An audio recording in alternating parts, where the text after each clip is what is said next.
Let me introduce myself. My name is McNicholas. I'm a security TSA in the U.S. Commercial East. And I'm going to talk to you guys about SecureX Orchestrator. What our main objective here was to show you some integrated workflows around SecureX Orchestration.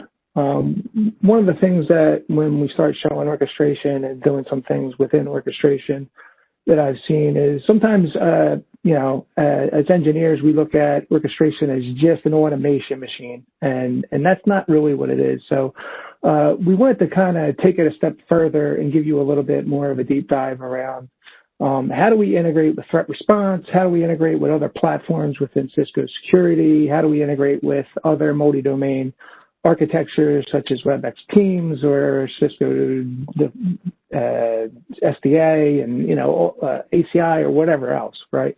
But in this case, what we're going to do is we're going to start with a use case around an external port scan attack, right? And then we're going to show some detection using StealthWatch Cloud based off an inbound port scan alert. And then we're going to do automated triage using Orchestrator to pull all observations in to Orchestrator so that we can then give you an alert via Webex Teams message and then also give you an automated response using Orchestrator, as well as, in this case, I'm using Cisco Defense Orchestrator to push out policy to everything outside, right? So as I go into the demo, I'm going to go into SecureX Orchestrator. Let me play this because I'm not doing it live. And within SecureX, we have our little panel here. We're going to drive into the workflow of an external port scan block list. And in the block list, what we're going to do is first reach out constantly every minute to StealthWatch Cloud and pull the API to see if there's any alerts in here. So within here, I have a relative URL path. I'm looking for open alerts for inbound port scanner.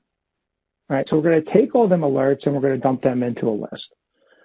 Within that list, then we're going to take the alert ID and then we're going to query StealthWatch Cloud again, this time for the observations. So in here, I'm looking at all the observations for that StealthWatch Cloud alert, that inbound port scanner alert. We're going to take all them observations, we're going to click into a table, and we're going to save them. And then we're going to take all of them observations and all of them alerts, and we're going to dump them into a variable to save, to use for later, right, which is pretty cool. Next thing we're going to do is we're going to create a Webex Teams message. That Webex Teams message is going to give us first an approval request. This approval request is going to be for automating the response.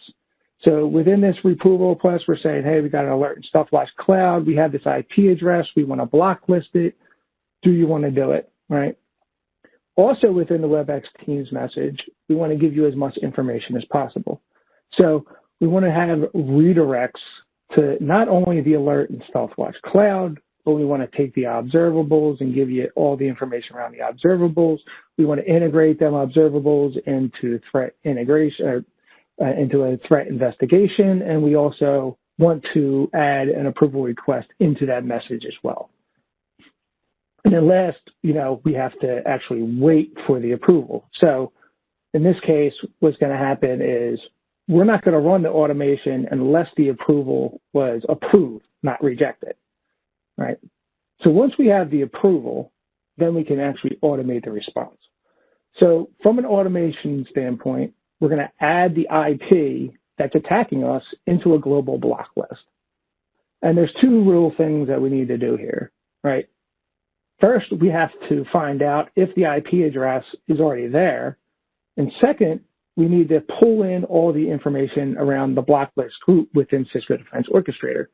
So in the block list, we're going to go in, we're going to have Orchestrator go in the CDO and say, hey, does this IP exist in our block list already? If it does, just complete this orchestration because we don't need to do anything. It's already there.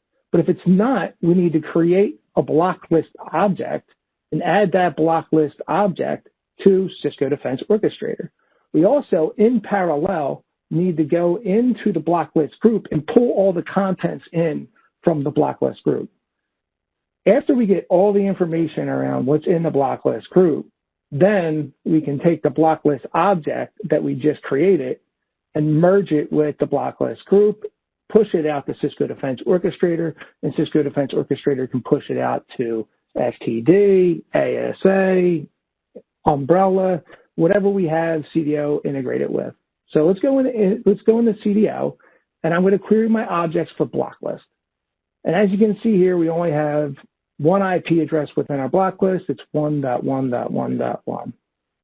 Right, so what we're going to do is we're going to bring up our Webex Teams room. This is like our alert room, per se. And this is where all our alerts are going to come in for, in my case, Protovision, which is our demo lab.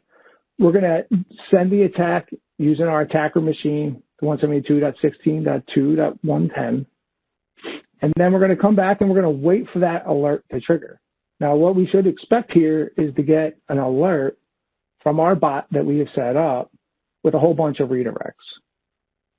So in this case, here's the alert. So I got an external port scan alert detection from StealthWatch Cloud. It says it's triggered an inbound port scanner alert. Also, what we're seeing here is StealthWatch Cloud redirect right into the StealthWatch Cloud alert screen. So this will give us, the inbound port scanner alert ID. It'll give us all the information around the alert. It will also give us all the observations around the alert, right? So we can dive directly into StealthWatch Cloud. To take it a step further, to make this even cooler, we can take all them observables that we pulled in with Orchestrator, and we can dump that right into a threat investigation. So we give you a redirect link right here to click on. This will dive right in the threat response with all the observations that we pulled in from that alert. And we can get right into the investigation. This way we can see verdicts, we can see sightings, we can see everything about this IP address that we may or may not want to blacklist, right? So this gives us a tremendous amount of visibility within like minutes. Then the last thing is we have an approval. This approval request is really going to ask us, hey, now that you have everything that you need, do you want to blacklist this? So we redirect you right into Orchestrator, which has this approval workflow. The approval workflow says, hey, StealthWatch Cloud has found this IP address. Do you want to add it to the block list? And of course, we're going to want to add this to the block list. So we approve it, we click done, and then we're going to jump back into CDO to see what happened. So we go back into CDO, type in the block list, and as you can see, there's that new IP address that I just attacked from is the 208.100.1.103. So cool stuff, right? Automated remediation of an internal port scan within minutes. So let's go take a look at the run itself. So we can see here that it was successfully run. In Orchestrator, we can see that we reached out to StealthWatch Cloud and got the alert, added it to the list, added to the variables, got the observations. We also added it into a variable here, and then created the Webex Teams message, the approval request. We also see this little red saying, hey, listen, we did not see this the block list object, so we're going to create a new block list object, right? And then we pulled all the information in, and as you can see as we run through it, that we were able to merge and update the list and send it out to CDO as you saw previously. So pretty cool there. So just to recap what we did, right? There was an external port scan. We triggered an inbound port scanner alert.